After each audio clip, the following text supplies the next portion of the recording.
আমি সন্ধ্যা সকালে ডাকি গে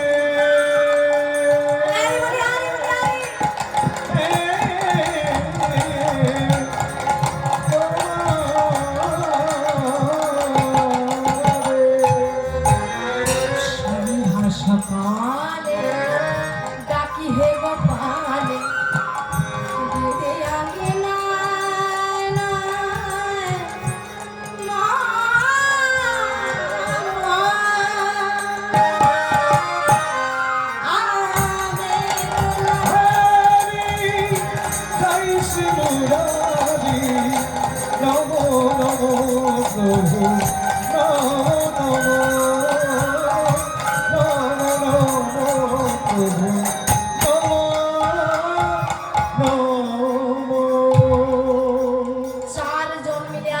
বৈষ্ণবের রূপ ধারণ করে অবন্তীনগর গ্রাম মথুরা জেলার অন্তর্গত শান্তিপনি মুনির ঘরে। শান্তিপনি মুনির ঘরে আসছেন চারজন। তেনারা কে আপনারা সবাই মিলে জানেন, কিন্তু শান্তিপনি মুনি কেমন মুনি জানেন? যে কথাটা না বললে নয়, সব থেকে বড় অপরাধ হয়ে যাবে, সেটা হচ্ছে বাবা এই শান্তিপনি মুনির স্বভাব হচ্ছে সকালে উঠে তিনি প্রাতঃ স্নান করে ভিক্ষায় বেরিয়ে যান, আর ভিক্ষা করে যা তন্ডলে নিয়ে আসেন তিনি প্রথমে এক অতিথিকে সেবা দেন, আর অতিথি সেবা দিয়ে ভগবানকে সেবা লাগিয়ে তিনি নিজে তার প্রসাদ পান। কেন করেন এটা? সকালে উঠে তিনি ব্রাহ্ম মুহূর্তে স্নান করেন। ব্রাহ্ম মুহূর্তে স্নান কেন করা হয়? ব্রাহ্ম মুহূর্ত কাকে বলে? কারণ সূর্য উদয়ের 1 ঘন্টা 36 মিনিট আগের যে সময়, সেটা হচ্ছে ব্রাহ্ম মুহূর্তকাল। যে কথা না বললে সব থেকে বড় অপরাধ হয়ে যাবে। যে মাসে আপনারা সবাই মিলে এই হরিনাম সংকীর্তন যজ্ঞের অনুষ্ঠানের আয়োজন করেছেন, এটা কোনো সাধারণ মাস নয়। শাস্ত্রে বললেন যে বছরের 4টা দিন অত্যন্ত গুরুত্বপূর্ণ, মন দিয়ে শ্রবণ করুন। এক হচ্ছে পয়লা বৈশাখ, 2 নম্বর হচ্ছে অক্ষয় তৃতীয়া, 3 নম্বর হচ্ছে কার্তিক মাসের প্রথম দিন। কি গো মায়েরা, মন দিয়ে শ্রবণ করছেন তো? 1 নম্বর পয়লা বৈশাখ, 2 নম্বর অক্ষয় তৃতীয়া, কার্তিক মাসের প্রথম দিন, আর 4 নম্বর হচ্ছে বিজয়া দশমী। বছরে 4টা দিন গুরুত্বপূর্ণ হলেও এই 4টা দিনের মধ্যে আবার সব থেকে গুরুত্বপূর্ণ হচ্ছে অক্ষয় তৃতীয়ার দিন। আর অক্ষয় তৃতীয়ার দিন, এই যে অক্ষয় তৃতীয়া আছে কিন্তু এই বৈশাখ মাসেই। অক্ষয় তৃতীয়ার মাহাত্ম্য এত রয়েছে বাবা যে বলে বর্ণনা করে শেষ করা যায় না। শাস্ত্রকারগণ 24টা মাহাত্ম্য তারা দেখিয়েছেন। আগামী 16ই বৈশাখ হচ্ছে অক্ষয় তৃতীয়া। আপনারা সবাই মিলে শুনে রাখুন সেই মাহাত্ম্য কথা। শুনলেই পবিত্র, আপনারা কি করবেন না করবেন সেটা তো আপনাদের বিষয়। এই যে অক্ষয় তৃতীয়ার দিন, মৎস্য পুরাণ অনুযায়ী বলছে এই অক্ষয় তৃতীয়ার দিনই ভগবান সত্য যুগের সূচনা করেছে। পদ্ম পুরাণে এবং বরাহ ধর্মী সংবাদে বলছেন যে এই অক্ষয় তৃতীয়ার দিন তিনি ভগবান ত্রেতা যুগেরও কিন্তু সূচনা করেছিলেন। কটা বললাম? সত্য যুগের সূচনা করেছিলেন, ত্রেতা যুগের সূচনা করেছিলেন। 3 নম্বর এই অক্ষয় তৃতীয়ার দিনেই কিন্তু ভগবান জপ সৃষ্টি করেছিলেন। পুজোতে লাগে না জপ, সেই জপ ভগবান সৃষ্টি করেছিলেন অক্ষয় তৃতীয়ার দিনে। 4 নম্বর কি, এই অক্ষয় তৃতীয়ার দিনে ভগবান রাম কৃষ্ণচন্দ্রের প্রভু নারায়ণের যে ষষ্ঠ অবতার পরশুরাম অবতারে তিনি এই অক্ষয় তৃতীয়ার দিন ধারণ করেছিলেন। হরি বল। 5 নম্বর হচ্ছে ভাগীরথী মা গঙ্গা। সত্যা পাদাত সন্হন্তে সত্যা দক্ষিণ বিনাশিনী শোকতা মোক্ষদায়িনী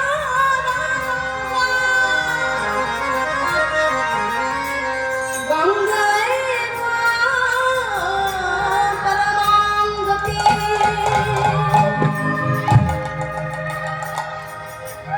সর্বধাম থেকে সগর রাজার 60,000 বংশকে উদ্ধার করার জন্য মর্তধামে কিন্তু সর্বপ্রথমে গঙ্গা যে এসেছিলেন এই অক্ষয় তৃতীয়ার দিন। অক্ষয় তৃতীয়ার দিনে ভাগবত মহাভারতের লিপিবদ্ধকার শুরু হয়েছিল।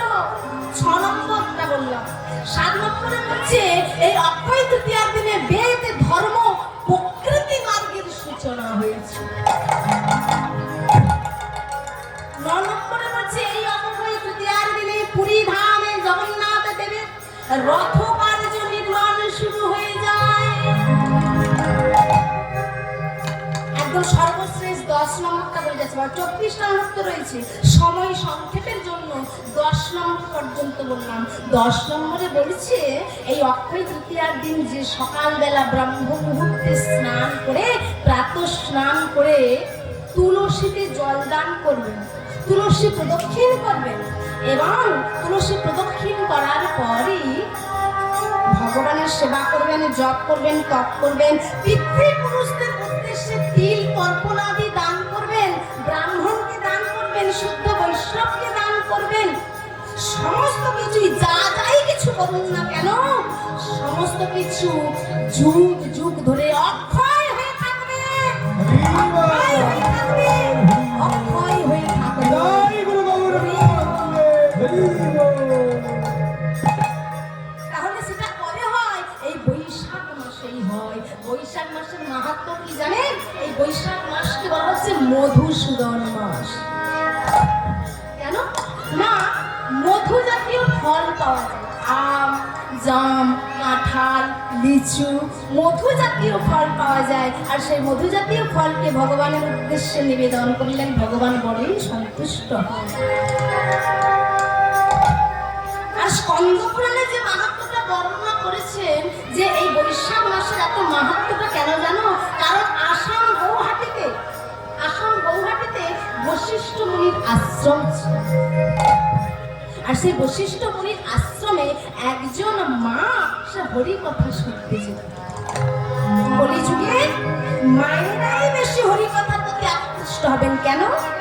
কারণ মায়েরা থাকেন ঘরের ভিতরে, বাইরে কলির রাজ্য, ঘরের ভিতরে তাড়াতাড়ি করে কলি প্রবেশ করতে সাহস পায় না। মায়েরা তো রান্না করছে, সন্তান মানুষ করছে, বাইরে কলি প্রবেশ করছে কোথায় না তাস খেলাতে, মদের আড্ডাতে প্রবেশ করলেও মায়েদের কাছে সহজে যেতে চায় না। আবার যেতেও চায় কোথায় বলুন তো? হ্যাঁ, কেয়া পাতার নৌকো, কে আপন কে পর। কি গো মা, সিরিয়ালের শৈলমা দেখেন তো আপনারা, ওই দিক দিয়ে কিন্তু কলি প্রবেশ করে। অপরাধ নেবেন না, নিজে বলে কৃপা করবেন, ক্ষমা করবেন। কিন্তু সেই মা যেতেন বশিষ্ঠ মুনির আশ্রমে হরিকথা শ্রবণ করার জন্য, কিন্তু তার মনে একটা কষ্ট ছিল। কি জানেন? তার কোনো সন্তান সন্ততি ছিল না। 12 বছর ধরে সংসার করার পরে তার কোনো সন্তান ছিল না। ঘরের বাইরে যখন তিনি বেরিয়ে যেতেন, পাড়া প্রতিবেশীগণ তার মুখটাও পর্যন্ত দেখতেন। সবাই তাকে নিঃসন্তানী, মুলোটা, ওর মুখ দেখলেও পাপ বলে গণ্য করত। ওই মা মনে মনে গোবিন্দকে বলে, ঠাকুর আমার কি অপরাধ বলো, তুমি আমার সন্তান দাও না।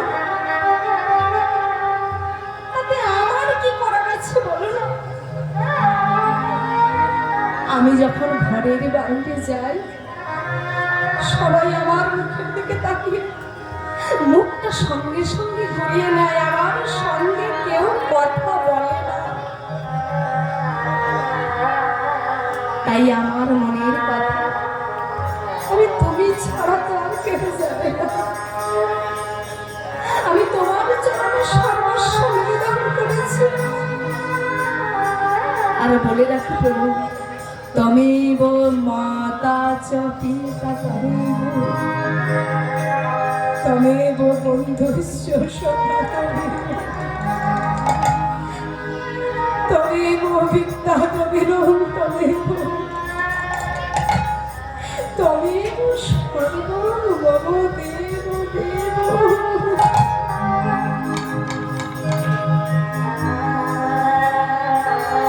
ভগবানের চরণে নিবেদন করে, তার কথা শুনে দিন অতিবাদ করে।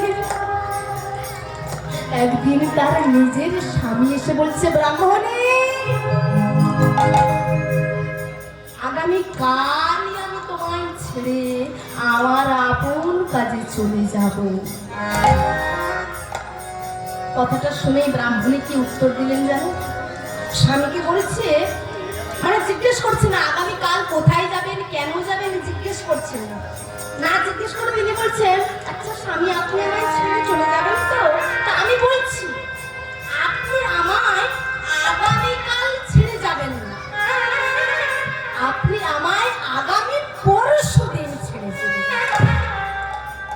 তুমি কেন ছেড়ে যাবে সেটাও আমি জানি স্বামী।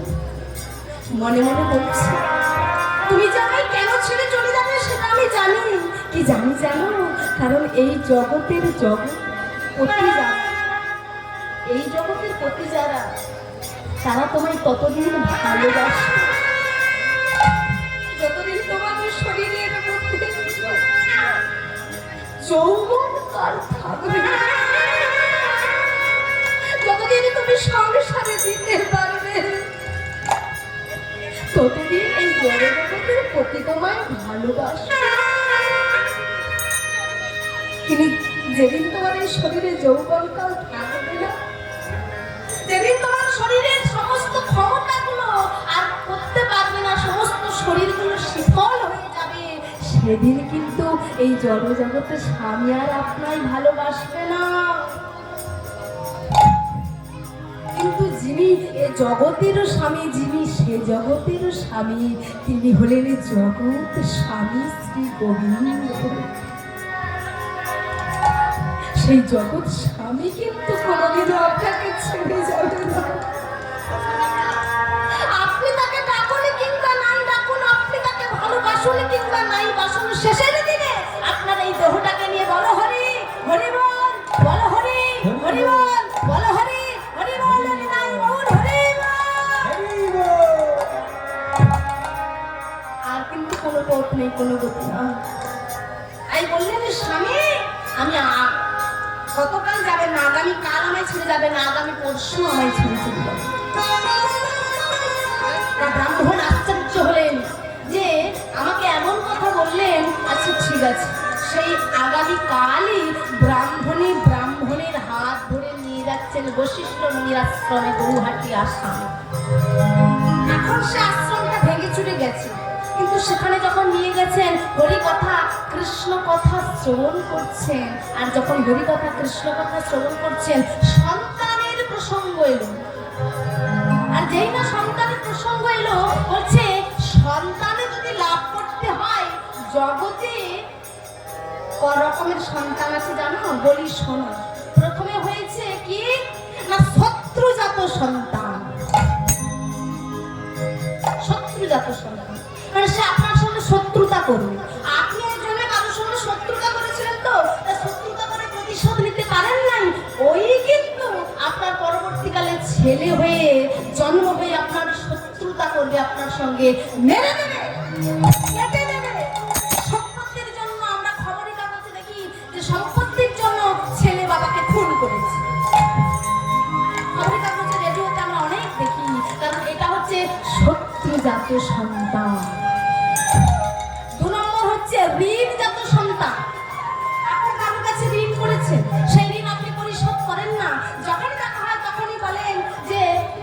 আপনি আমার কাছ থেকে টাকা নিলেন, টাকাটা ধার দেবেন না, শোধ করবেন না। তখন আপনি রেখে টাকাটা না দেওয়ার জন্য বলেন যে দাঁড়ান তো, ওকে কাটে যেখানে দেখা হয় আপনি টাকা টাকা টাকা কথা বলে দেন, আমি কি মনে যাচ্ছি না? আমার বাড়ি কি অনেক দূরে নাকি? আমি কি আপনাকে টাকা দেবো না নাকি? এই বলে বলে আপনি কাটিয়ে দিলেন, টাকা ধার শোধ করলেন না, কিন্তু ও কর্ম কিন্তু আপনাকে ছেড়ে যাবে না। ওই কিন্তু আপনার সন্তান হয়ে জন্মগ্রহণ করবে, সন্তান হয়ে জন্মগ্রহণ করে ওই পথে ঘাটে রাস্তাতে বাকি খেয়ে আসবে এবং বাবার নামে যত কুল ওঠাবে, আর ঘরে কলাকাতি চুরি করে নিয়ে আসবে, সম্মান যাবে বাবা মা। সে হচ্ছে ঋণজাত সন্তান। আর 3 নম্বর হচ্ছে দুষ্কর্মজনিত সন্তান। দুষ্কর্ম করবে, মনে করুন বাবা মাস্টার মাও মাস্টার, কিন্তু ছেলে কি করছে, পরের বাড়ির বউকে নিয়ে পালিয়ে যাচ্ছে, নিতাই গৌরী। সেখানে কি শিক্ষক শিক্ষিকার সম্মান থাকলো? দুষ্কর্ম, যে সন্তান সে দুষ্কর্মই করবে, তাই হচ্ছে সে দুষ্কর্মজাত সন্তান। আর 4 নম্বর হচ্ছে সুসন্তান। হরিনাম বাসে হরিনাম বাসে হরিনাম বাসে হরিনাম বাসে জিনকি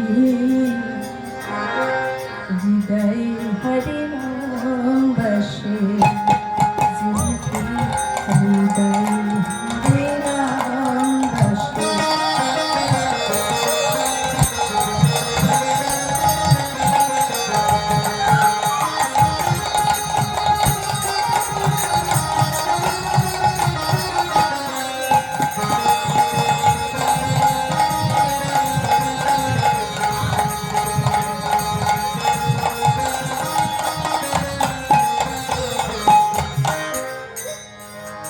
সুসন্তান, এই সুসন্তান যখনই বলেছে বাবা ব্রাহ্মণ লাফিয়ে উঠেছে যে সুসন্তান। এই সুসন্তান কি করবে? বাবা মার সেবা করবে, গুরুজনদের মানবে।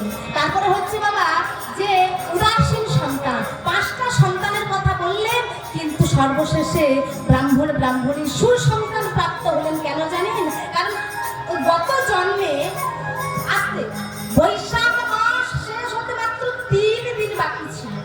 ওই 3 দিন বাকি থাকার কারণে ওই ব্রাহ্মণের ঘরে, তখন তো ব্রাহ্মণ জন্ম ছিল না, শূদ্র ছিল, তা ওনার বাড়িতে সাধু এসেছিলেন। আর যখন সাধু এসেছিলেন, সাধুকে প্রণাম করেছিলেন, প্রণাম করে তার চরণ ধৌত করেছিলেন, চরণ ধৌত জল পান করেছিলেন, সাধুর হাতের রান্না করা প্রসাদে তিনি সেবা করেছিলেন। প্রসাদ সেবা করার পরে তিনি তার মুখে হরিকথা কৃষ্ণ কথা শ্রবণ করেছিলেন। সর্বশেষে হরিকথা কৃষ্ণ কথা শ্রবণ করার পর সেই সাধুকে তিনি বিদায় দক্ষিণা দিয়েছিলেন।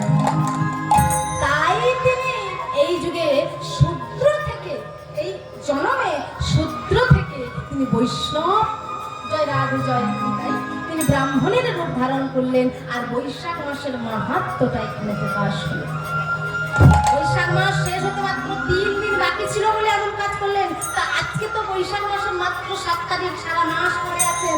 আপনারা সবাই মিলে ব্রাহ্মণ পবিত্র স্নান করে আপাতত তুলসীতে জল দান করবেন, তা তুলসী মন্দির প্রদক্ষিণ করবেন। জানি জানি চ পাপানি, জানি কানি চ পাপানি, ব্রহ্ম হত্যাধিকারী চ তানি তানি প্রণশ্যন্তি প্রদক্ষিণ পদে পদে। জয় রাধে। এই মন্ত্রটা বলে আপনারা সবাই মিলে তুলসী মন্দিরে প্রদক্ষিণ করবেন। চলুন আমরা সবাই সেই লীলাতে প্রবেশ করি। সেই লীলাতে এমনই একজন সাধু ছিলেন, ভক্ত ছিলেন, শান্তিপরি মুনি। শান্তিপরি মুনি কি করছেন জানো? যায় না,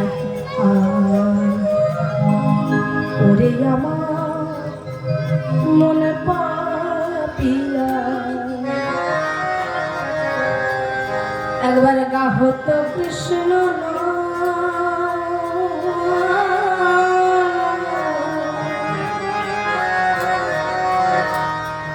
যে নামেতে আছে